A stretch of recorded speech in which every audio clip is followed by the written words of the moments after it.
Мне нахер этот скайдайвинг никогда не нужен был. Но вот я занимался всякой херней с 15 лет. С мостов прыгал, с вышек, со скал в воду. Банджи тоже помню, вот самая какая, в Польше какая-то была банджи. Я там прыгал, еще жвачку жевал, дурак. Yep. 3, 2, 1, bungee!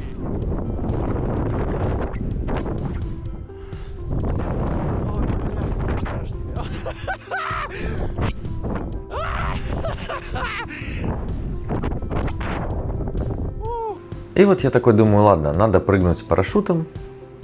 И прыгаю с парашютом. Первый раз в Беларуси. В тандеме, там, с 3 километров, по-моему. Я прыгнул с опытом роуп-джампинга и вот того, что я сейчас уже сказал, никакого страха вообще. Тандем-прыжок – это по факту аттракцион. Абсолютно безопасный, на мой взгляд. Я всегда так говорил и до сих пор так считаю.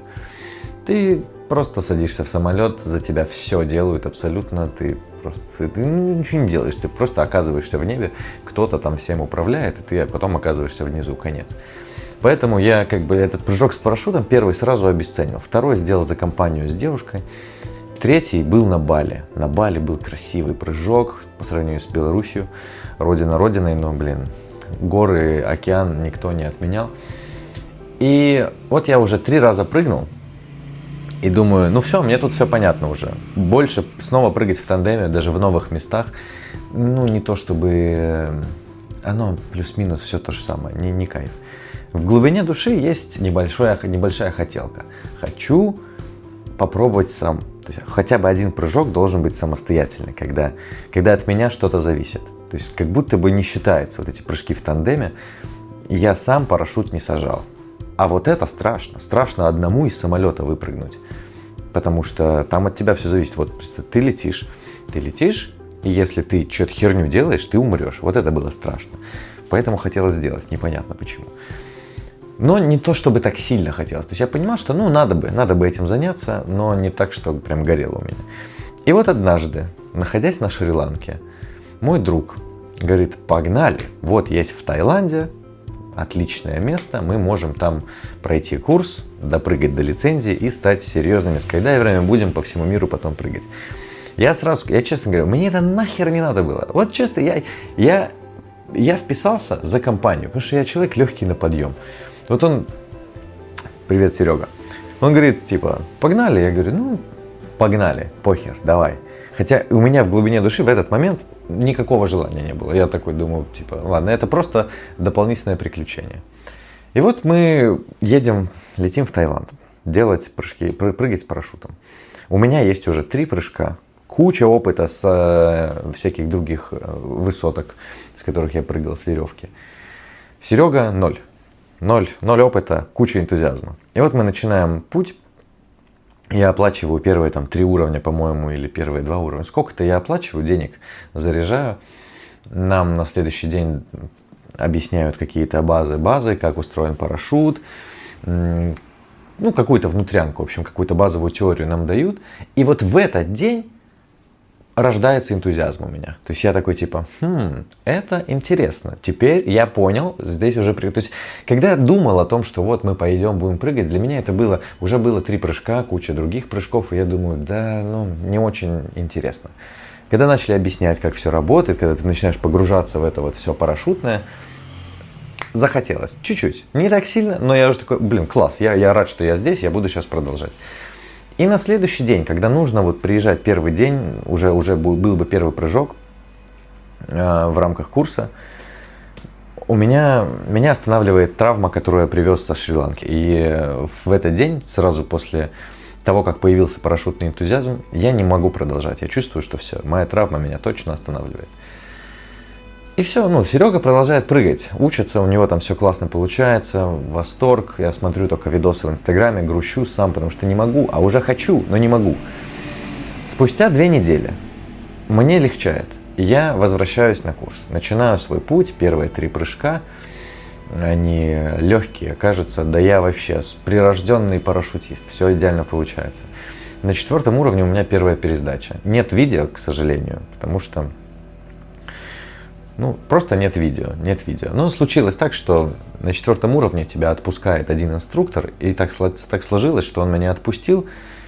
Я начал крутиться, и мы с ним очень сильно отделились. То есть инструктор куда-то отлетел, и я в другое место. И вот я оказываюсь один в небе, меня крутит вот так вот. Я там, голова сообразила, я контролировал высоту, открылся, перекрутились у меня стропы, распутался, приземлился, живой, ладно. Но расстроен, пересдача. Но в целом рад, что... В общем, это первая пересдача, поэтому я такой, ладно, не получилось, завтра перепрыгиваю. Приезжаю на следующий день перепрыгивать и снова заваливаюсь. Уже есть видео. И это неприятно. Это очень неприятно. То есть та же самая ошибка, и я, получается, ничему не научился. А каждая пересдача денег стоит. Это там, не $20 перепрыгнуть. И больно. Поджимает время, поджимают деньги. Пересдача, грустно, больно, печально. Я делюсь Я делюсь в Инстаграме своими переживаниями. Прихожу пересдавать второй раз. Все классно, сдал. На следующем уровне с натяжкой. Там опять какая-то херня возникла, но потом нормально. Разобрались. И он говорит, давай, если на 6 не повторится, я тебя пускаю на 6, если там будет опять херня, откатываешься обратно на 5. Иначе переходишь на 7. Я такой, класс, мне дали второй шанс, работаем 6. Пушка, никаких проблем, четко все. Я довольный капец, просто невероятно, потому что волновался, очень много было эмоций после этих пересдач особенно. То есть сейчас я уже из будущего записываю, рассказываю про это, да, но тогда я так сильно парился, так сильно волновался. То есть первая пересдача легко, вторая пересдача она меня разбила, я не знал, что это было ужасно. И вот меня отпускают получается, на 7 уровень, и как раз это последний день, или предпоследний день Таиланда. То есть вот мне нужно сегодня сдать, и я закрываю хотя бы курс. Да, я не успел допрыгать до лицензии, но я хотя бы есть какая-то логическая точка, путь пройден, класс. Так все символично складывается. Последний день и закрытие курса. Я иду на этот 7 уровень, тоже волнуюсь, в предвкушении, но классно, там много всего надо страшного нового сделать, но я верю, что я справлюсь, было бы круто. И я не справляюсь. Меня опять это крутит, я не могу стабилизироваться, и времени уже нет на выполнение задания, пересдача. Все, бюджет уже жестко поджимает, завтра улетать, и если пересдавать, можно, конечно, попробовать, и можно, конечно, сдать. Ну а что, если я тогда не сдам? Я уже знаю, каково это 2 раза пересдавать, мне больно, я не хочу этого. Я думаю, ладно, и деньги стратегически будет правильно сейчас отступить. Я признаю поражение и знаю, что я вернусь к этой задаче, не знаю когда, но вернусь. Меня это колбасит изнутри, прям было очень неприятно. Было очень неприятно это признавать. У меня было в планах путешествие в Аргентину. Я написал всем дроп-зонам, которые я смог найти, там 3 около Буэнос-Айреса. Написал в бразильские парочку, в Перу. Я просто думал по Латинской Америке кататься и думал, в какой-то из этих дроп-зон я смогу продолжить свой путь. И возникли сложности тоже. В Аргентине они, оказываются, там какие-то тоже нюансы с законами. И, они не будут считать мои предыдущие прыжки. А мне их жалко, 9 прыжков все-таки было уже. Я думаю, ладно, в Аргентине не буду. В Бразилии. Договорился с бразильцами. Они такие, все нормально, ты, конечно, что-то будешь там повторять, но мы хотя бы зачтем вот эти 9, то есть путь до лицензии будет короче. Все, договорился, что в Бразилии буду продолжать курс, но не хочется пересдавать. Не хочется вообще. Хочется прийти, увидеть, победить четко. А для этого что? Можно потренироваться в аэротрубе. Вот такое решение. Как раз списываюсь с аргентинскими. В Аргентине есть в Буэнос-Айресе аэротруба, час езды от города. С одним из чуваков списываюсь, с которым я обсуждал парашютное движение в Буэнос-Айресе. Он говорит, да, кайф, Андрюха, без проблем, приезжаем, мы тут собрали группу, будем все тренироваться в трубе, за час вообще отработаем все, что хочешь отработать, на барбекю останемся и заночуем там полчаса в субботу, полчаса в воскресенье. И вот приезжаю я, получается, в аэротрубу, суббота, с предвкушением. На фоне этого прекрасного шума и вот этой здоровенной бандуры за мной торжественно заявляю, сегодня я научусь летать раз и навсегда. В базовом уровне, понятно.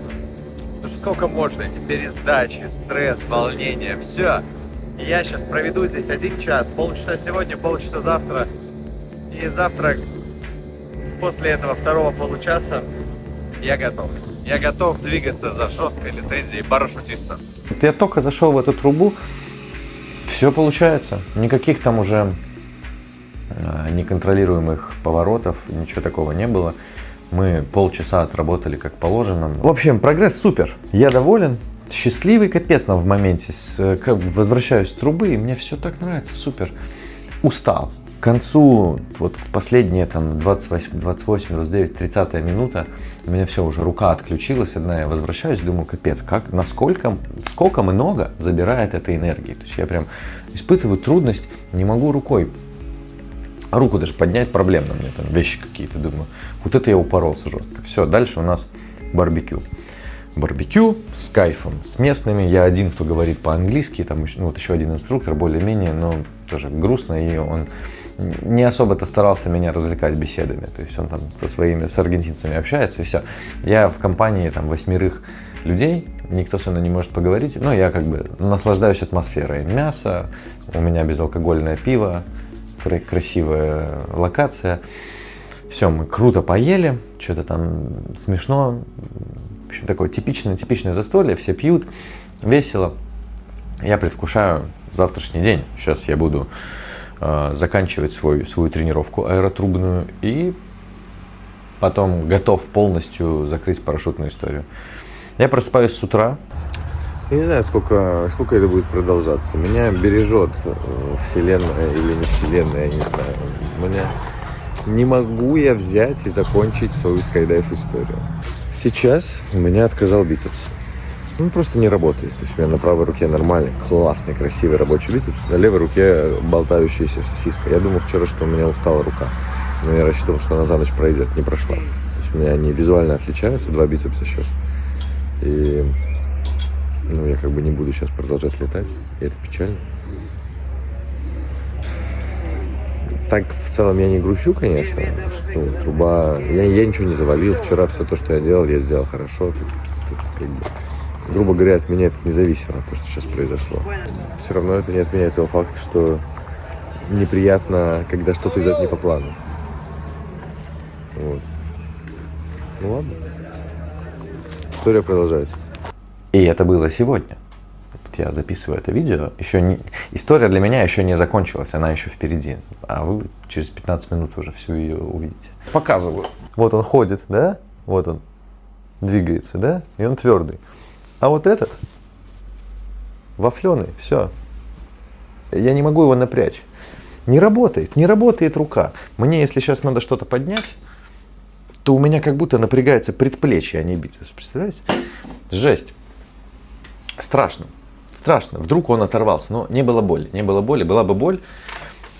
Возвращаюсь на Storytel локацию. Была бы боль, было бы все понятно. А так непонятно. Кажется, что переутомился, но станет ясно через какое-то время. Сейчас принял решение не идти к врачу. Поспрашивал там у своих знакомых врачей. Сказали, подожди, поочиль, отдохни, может пройдет. Базовый совет, как программисты все советуют, типа, попробуй перезагрузить компьютер. Вот то же самое, подожди еще сутки. В общем, ждем. Что будет дальше, пока не знаю. А дальше было весело. Оказалось, у меня внутритканевый надрыв бицепса, там, где мышца переходит в сухожилие.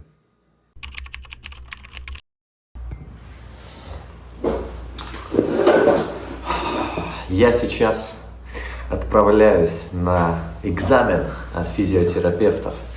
Они проверят, готова ли моя рука сейчас возвращаться в полеты. Это очень волнительно. Прошло пару месяцев, я восстанавливался с врачом. Я восстанавливался потом сам в зале, заставлял себя делать скучные упражнения, постепенно увеличивал веса. И по моим меркам я готов. Может быть, чуть-чуть рановато, чуть-чуть. Но я готов. Но я хочу делегировать это решение, чтобы не я сам себя в небо отправил, а профессионалы, которые знают анатомию лучше, чем я. Поехали. В эту ублюдскую погоду я довольный чешу от врача, потому что что? Потому что я здоров. Я с чатом GPT вместе. Сейчас надо камеру протереть, я прям вижу.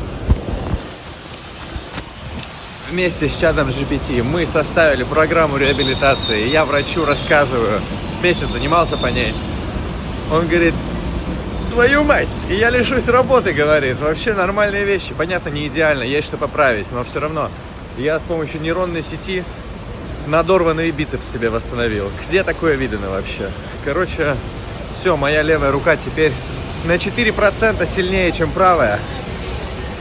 И врач, проверя мою силу, мобильность, гибкость, говорит, я не вижу причин тебе не летать, говорит. И я такой, хорошо. Блядь! Фух, это ужасно, потому что сейчас начинаются бессонные ночи, я начну крутить свое время в небе, все вот это вот волнение, которое уже не забрать. Оно уже теперь со мной надолго, но вот пока я не закончу этот курс. Все, раньше мне травма не давала продолжать. Сейчас никакой отмазы нет. Сейчас все, я могу. И поехал. Все, погнали. Смотрите на эту бразильскую Каппадокию. Я приехал в Боитуву. Здесь люди учатся прыгать с парашютом и просто прыгают пассажирами тоже с парашютом много. Это место, где находится 20 школ скайдайвинга рядом просто. Вот типа одна, вторая, третья, там передо мной прям они все очень близко. Постоянно здесь летают самолеты, парашютисты. Я пришел сюда закрыть эту скайдайверскую историю. И сегодня у меня был первый день теоретический. Я познакомился со своим инструктором. И мы прошли всю теорию. Я все это уже с февраля-то знал, но круто было освежиться. Это всегда никогда не будет лишним, вопросов нет. Инструктор прикольный тип, молодой. Он даже младше меня. Вот. И это тоже интересно. То есть, если в Таиланде, когда я проходил этот курс, там были взрослые дядьки, которые там напрыгали уже сумасшедшее количество, и у них там столько студентов было, то мой сегодняшний инструктор, несмотря на то, что у него там 700 плюс прыжков, я у него первый студент. Завтра девчонка, которая будет со мной, другая инструктор, еще моложе, 20 лет. 20 лет девчонка, у нее там за 1000 прыжков. Она там дочь какого-то скайдайвера. Она такая маленькая, она вообще типа... Кажется, что ты сделаешь там вообще в небе? Ну, кроме как парашют дернет, если что. Ладно, люди. Атмосфера на дроп-зоне классная. Я вообще понял, что вот скайдайверы, с кем я в Таиланде познакомился, в Аргентине и здесь, очень классные люди. Типа, почему, не знаю, мне кажется, что те, кто там летает, много прыгают, у них что-то там в голове происходит. Либо уже произошло, и поэтому они прыгают, не знаю. И они какие-то жестко на позитиве, такие, очень все классные. Теория позади, документы подписаны, деньги уплочены.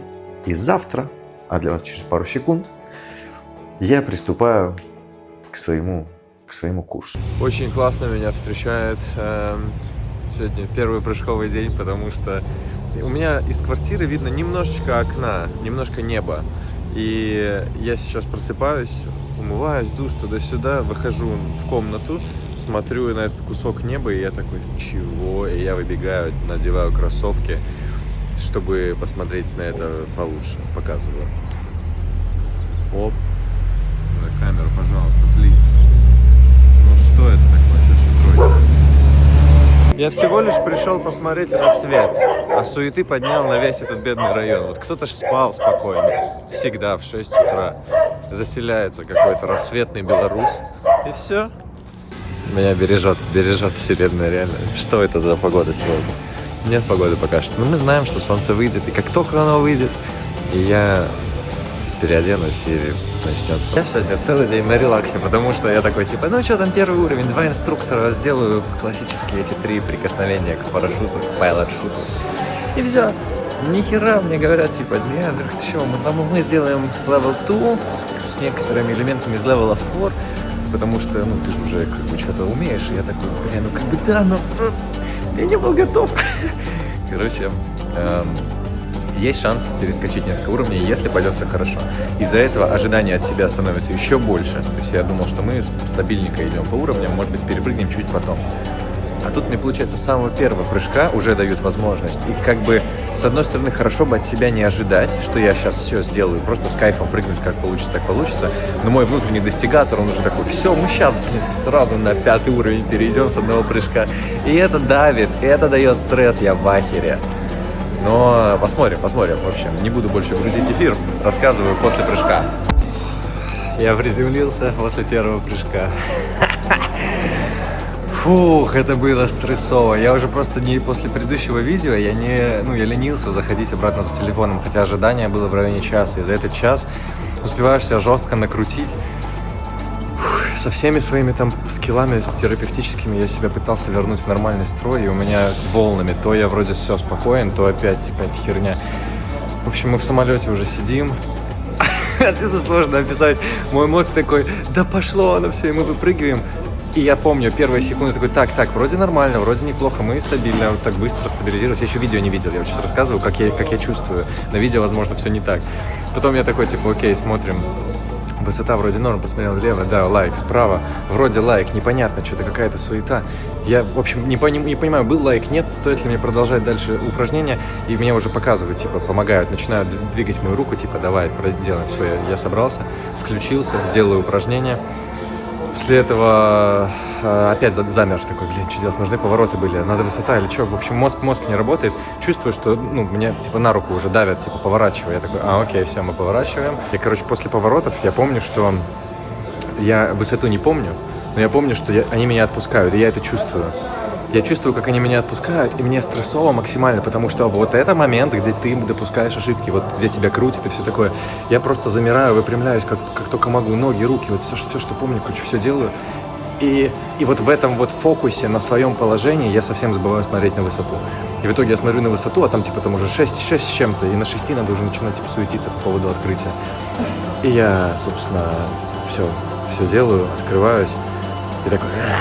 Класс, приземлился тоже нормально, немножко, не на ноги, на ноги, но с увеличенной скоростью приземляюсь, не удерживаю себя на ногах, и в итоге классический на локоть, на бочок, чпоньк, нормально все. Прыгнул второй раз сейчас, вообще нормально, все круто, просто невероятный опыт, уже менее стрессово, все еще безумно стрессово, просто, не вот до такого, а нормально. Мы перескочили, получается, на уровень 4, где нужно было... в этой школе делать повороты, но при этом я уже прыгаю с одним инструктором, и немножко мы попробовали лететь вперед. Но это все мелочи. Там вот самое главное на моменте, когда мой инструктор передо мной, я понимаю, что я лечу один, меня никто не держит, и я просто не могу поверить, что я лечу стабильно, что все окей, типа меня не колбасит, и я расслаблен более-менее по ощущениям. И я соображаю, так, ладно, я вижу ее, есть лайки, поэтому можно поворачивать туда, поворачивать сюда. То есть в целом все было окей, немножко забыл опять на высоту посмотреть, но в итоге посмотрел, и открылся как положено. Вот, сейчас уже немножко на меньшем энтузиазме записываю даже этот видос, потому что, во-первых, прошло время с прыжка, пока разбор, то такое, сейчас я уже видел видео, как я прыгнул. Во-вторых, есть легкая усталость ментальная, я все-таки пойду на третий прыжок. Но это будет главное на сегодня. Продолжу потом завтра. Чуть не сказал последний. В этом спорте уже все, нужно теперь говорить крайний. Фух, работаем.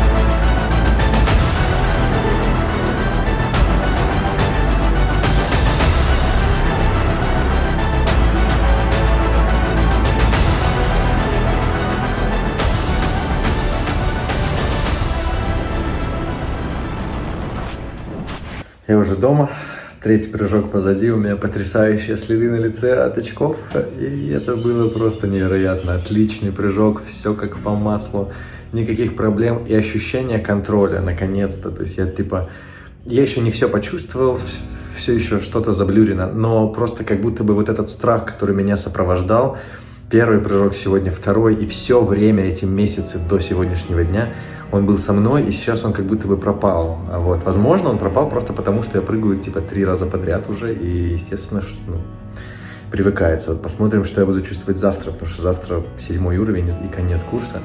Я решил сделать себе флешбэк, как это было в Таиланде, потому что я мог бы закончить в Таиланде 7-й уровень, но я решил поспать, перешел и не сдал. Вот, и сегодня тоже я мог закончить.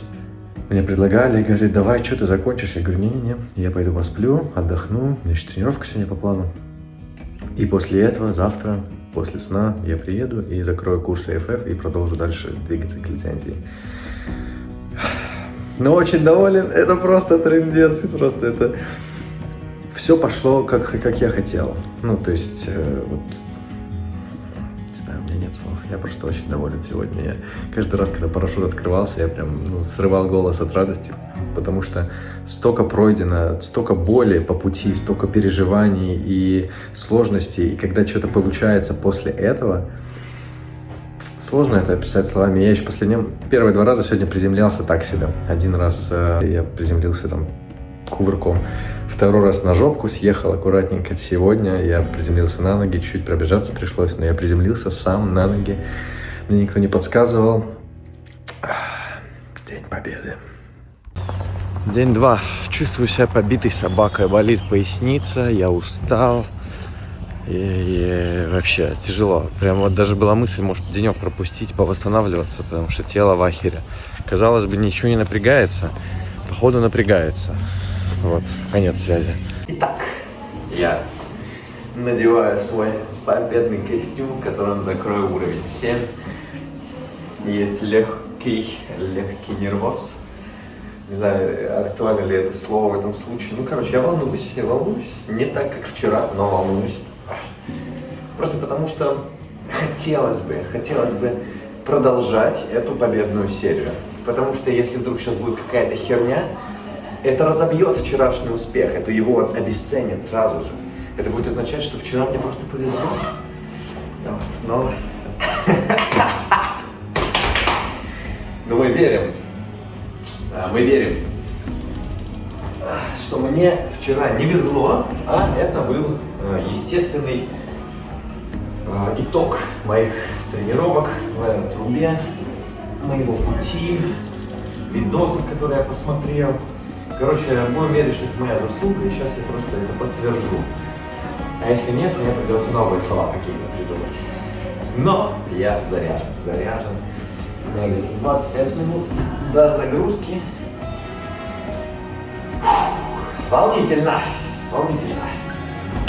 Я это уже делал. Сколько? 11 раз где-то. Когда я понял, что все, задание выполнено, я невероятно радовался, улыбался. Когда парашют открылся, я такой... Типа, было очень круто, очень счастливый момент. Но нет видео 7-го прыжка. Там классный видос, там крутой выход. Сальто вперед я сделал вообще. И все. А вам остается только мне поверить. Но вот с приземлением не задалось. Я чувствую, что я лечу в забор.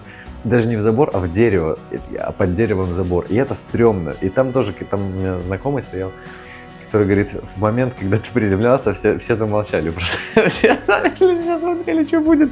И я просто лечу, и я понимаю, что, есть шанс, да, то есть оно выглядит именно так, что я прямо ровненько в дерево сейчас иду. Меня спас ветер немножко. Он какую-то такую суеты поддал в самый последний момент. И немножко сместил меня со стороны, с дерева.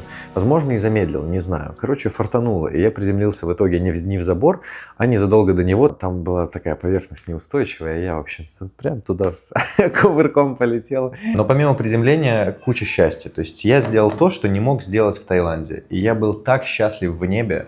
Очень сложно передать это словами, потому что я вот именно этот момент, именно вот эти ощущения воображал все это время. Я так долго сидел в этих мыслях, и вот наконец-то добился цели. Это было очень-очень-очень круто. Но после этого наступила жесткая яма. Сразу же почти. То есть у меня следующий прыжок — это первый в жизни соло. Без инструктора, просто сам взял парашют, пошел в самолет, сам прыгнул, без рации приземлился. Никто тебе не помогает. И я сижу в самолете, я ничего не чувствую. Типа, ни страха, ни радости, просто ничего. Я думаю... сейчас прыгну с самолета еще раз, потом еще раз. Вот. Но после этого у меня был еще один прыжок с тренером. Там надо выполнять задания. И у меня что-то не получилось. И из-за этого энтузиазм появился снова. То есть я такой, так, у меня что-то не получается, я должен это срочно починить. Сегодня прыгал с 6000 фит. Не знаю, сколько это километров, сейчас где-то покажу. И, то есть это в 2 раза ниже, чем обычно. То есть кажется в 2 раза меньше времени на то, чтобы поправить свое положение в небе. В 2 раза ближе Земля. И этот прыжок нужен, чтобы отработать emergency. Типа, если что-то случилось с самолетом, ты сам открываешь дверь самолета, смотришь, куда ты сейчас будешь прыгать, и прыгаешь. Там как бы первый блинком у меня случился. Во-первых, вот это есть считалка, типа, ты такой, типа, делаешь движение наружу, внутрь и прыгаешь. И я такой открываю дверь, все, знаю, куда прыгаю, все классно, и я делаю наружу, а там поток ветра серьезный, меня обратно в самолет вот так вот.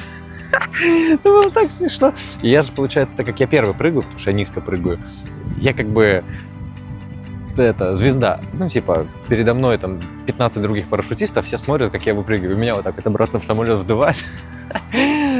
Хапанул немного кринжа. Ну, думаю, ладно, все, собрался такой. Пам-пам, прыгаю. И чувствую, что вот, ну, не так я лег, как обычно, стабильно. А высоты-то, кажется, уже меньше, хотя есть время. Там нету такого прям, что надо прям сразу открываться. Секунд 10-15 у тебя точно есть. Но когда ты там летишь, когда ты, вот эта земля так близко, так не кажется вообще. И я, когда меня качнуло с легонца, мой мозг такой, все, нахер. И я открылся сразу же почти. Ну, как, типа, вот мне нужно было ждать 5-10 секунд, мне кажется, я открылся через 3. То есть я такой выпрыгнул и открылся. Ни о чем не жалею вообще. И в этот момент был жесткий ветер. Такой ветер, при котором не пускают студентов, как я, и чуваков с лицензией А. То есть с той лицензией, которую я собираюсь сейчас получить. Но никто же не знал. То есть этот ветер такой сильный начался, когда я уже летел в небе. И я открываю парашют, и мне нужно лететь прямо. Ветер встречный. И я не двигаюсь просто. Он такой сильный ветер. То есть я буквально зависаю и просто теряю высоту. А мне надо, ну, добраться до места приземления. Но я сообразил нормально все четко. Я там как-то приспособился к этому ветру, перепланировал свой путь приземления и приземлился четко, классно. Единственное, что больно немножко, там, неудачно наступил на ногу и болит сейчас немного нога в определенных положениях. Сегодня учился складывать парашют, и это просто трындец, ужасно сложно. Усложняло задачу то, что я учился сначала вообще без языка. То есть мой учитель не знает английского и испанского, знает только португальский, который не знаю я. И это было что-то типа вот так делай, вот так делай, вот так делай. А порядок действий достаточно длинный и сложно запомнить. И как бы понимание облегчает ответ на вопрос, зачем ты это делаешь, почему, а можно вот так, а можно вот так. Когда у тебя забирают вот эту возможность так спрашивать, языковой барьер, сложно. Жопа горела, реально. Я прям весь мой там дзен-буддизм, вся моя спокуха, она испарилась. Ну, я как бы в себе держал. Еще учитель тоже там иногда на телефон мог отвлечься. Я реально стою там со всем этим, страдаю.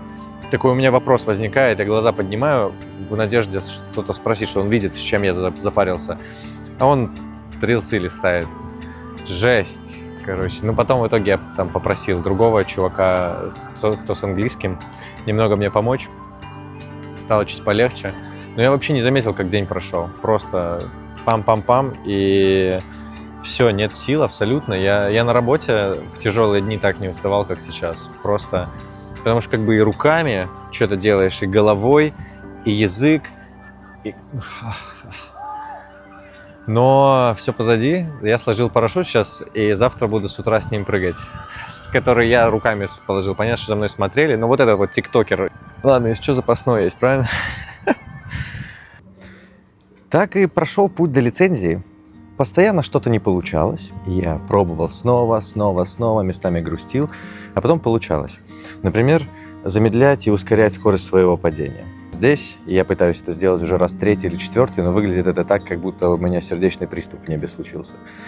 Спустя пару попыток, бум, вообще пушка красиво наверх полетел, красиво вниз полетел. Потом довольный такой ухватился за инструктора. С этим были проблемы. С этим было много проблем. Я пытался ухватиться уже какой там 5-й раз, наверное, или 6-й.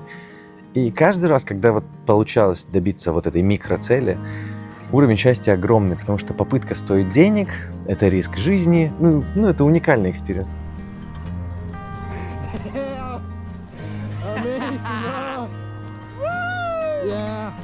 Congratulations. Thank you. Amazing. Really good. Really good. В любом спорте так, наверное, и в любом деле так. Что бы ты там ни делал, ты что-то пробуешь, у тебя не получается, потом получается, и ты счастлив. Просто здесь вот в рамках этого пути короткого до лицензии очень много получается вот эту эмоцию схватить, и классно. С приземлениями тоже. Вагон было проблем. Я там то на жопку, то больно упаду плотно, то идеально вообще. Какая-то случайность. Пока я там мучаюсь со своими приземлениями, кто-то вытворяет вообще сумасшедшие вещи. На такой дурной скорости они проносятся очень близко к земле.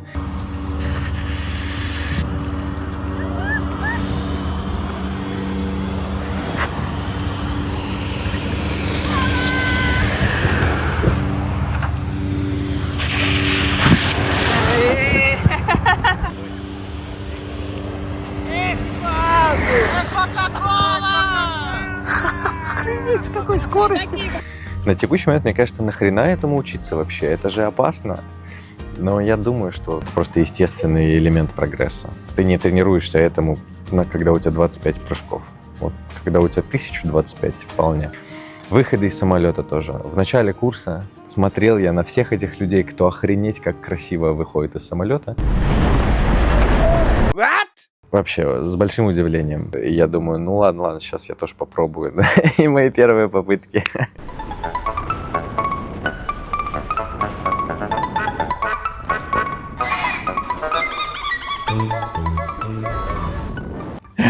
Они тоже были смешные и грустные. Оно постепенно улучшалось потом. Но это просто количество попыток. Если мы видим, что кто-то что-то круто может, значит, это не первая попытка. И это круто. Путь понятен. Каждый раз говорю себе, я не боюсь, я не боюсь, я не боюсь. Ну, я немножко боюсь. Мозг вообще, ну, не знаю, конкретно мой, приколист серьезный. То есть я там каждый раз, уже даже после 15, после 20 прыжков, я там, не знаю, у меня руки холодные, и мозг такой, ну да, холодные, как у трупов. Или у какого-то человека там лицо грустное, и мозг такой, ну да, тебя же сегодня хоронить будут.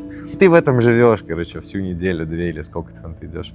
Но это у меня так. Я думаю, что есть люди менее тревожные, наверное, и у них будет не так. Я отправляюсь на свой лайсенс-прыжок. Я сейчас все сделаю с кайфом. И после этого получу свою лицензию. Первую и не последнюю. Вот это мой инструктор сзади сидит. Это тут еще есть люди в самолете. Вот так это все выглядит. Просто я как студент не мог взять телефон до сегодняшнего момента. Это телефон инструктора. Все. Работаем. Оказалось, в Бразилии есть традиция. Когда ты заканчиваешь этот курс, то тебя посвящают в скайдайверы. Как будто, как в рыцаре. Очень все так церемониально и классно. Было смешно, потому что все это происходило на португальском, которого я не знаю, и повторять слова клятвы на языке, который мне не знаком, тоже было очень смешно.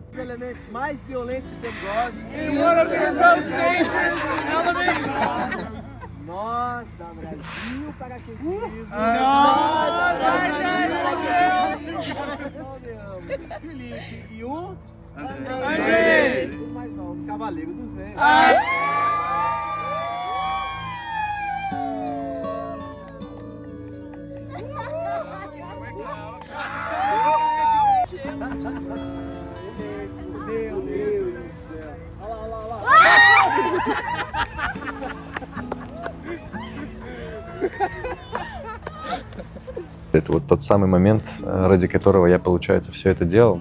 Но это было круто. Это очень было празднично. И я помню то приземление в закате. И тот полет. Это вообще был самый красивый полет с парашютом перед непосредственно посвящением. Я тогда чуть не расплакался в небе, потому что это было слишком круто. Очень красивое солнце, до ужаса, просто невероятное.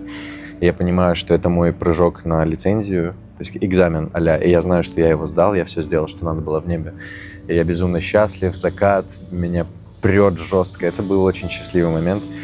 Потом нас вот посвятили, и все закончилось. Вот я пришел на следующий день. Все это было вчера. Сейчас я прыгнул один раз. Просто для себя. И как будто бы распробовал. Сейчас вот был прыжок номер 27, мне кажется. И вот только сейчас я понял, что это круто. Потому что пропали обязательства. Вот этот режим экзамена, стресс какой-то. То есть я просто пошел в небо, потому что мне нехер делать. И я просто прыгнул, покрутился там в небе, что-то попробовал. Классно приземлился, погода, облака, очень красиво. И я такой, да.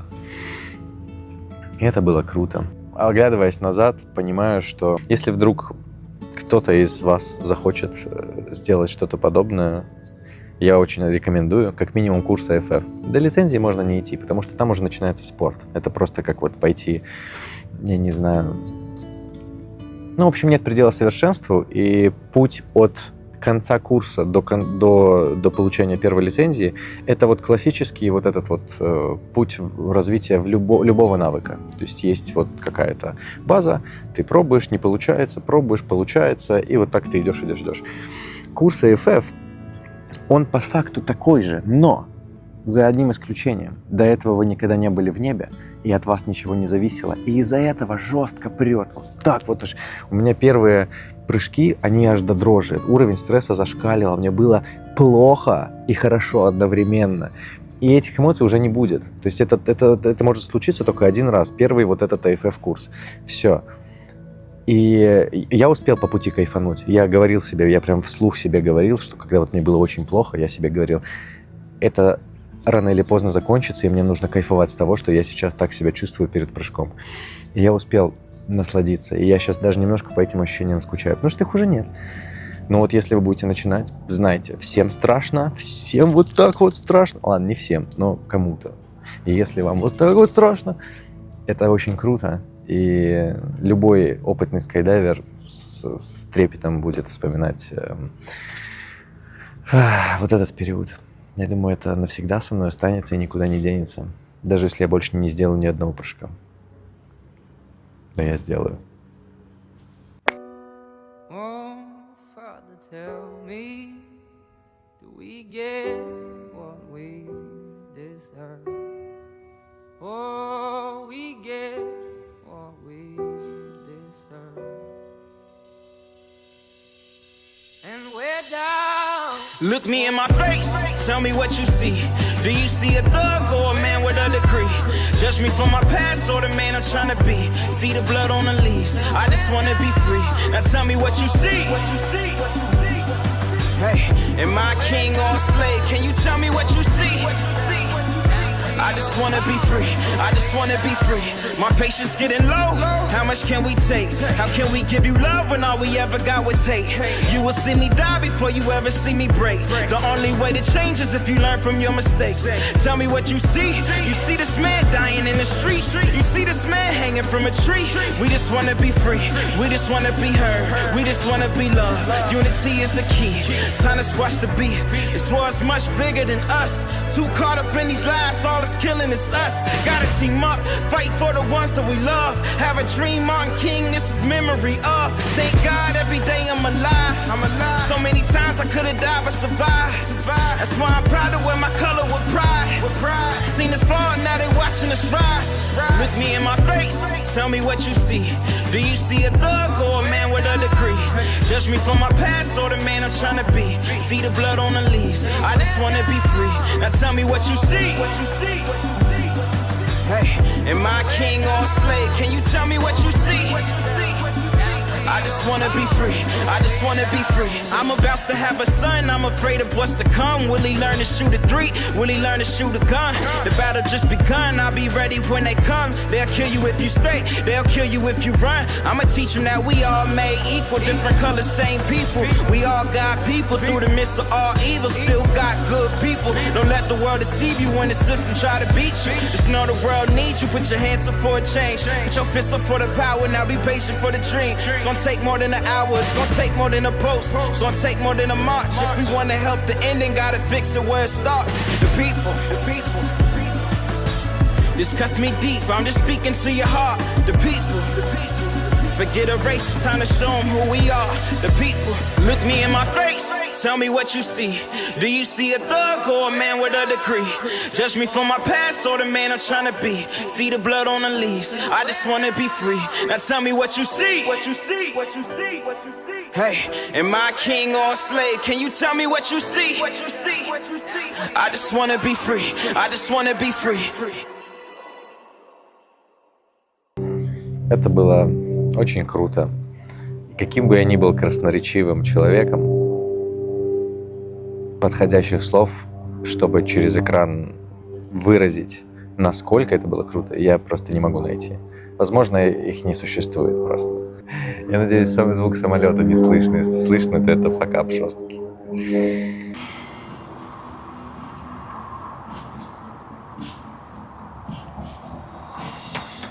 I want to break free. Want to break free.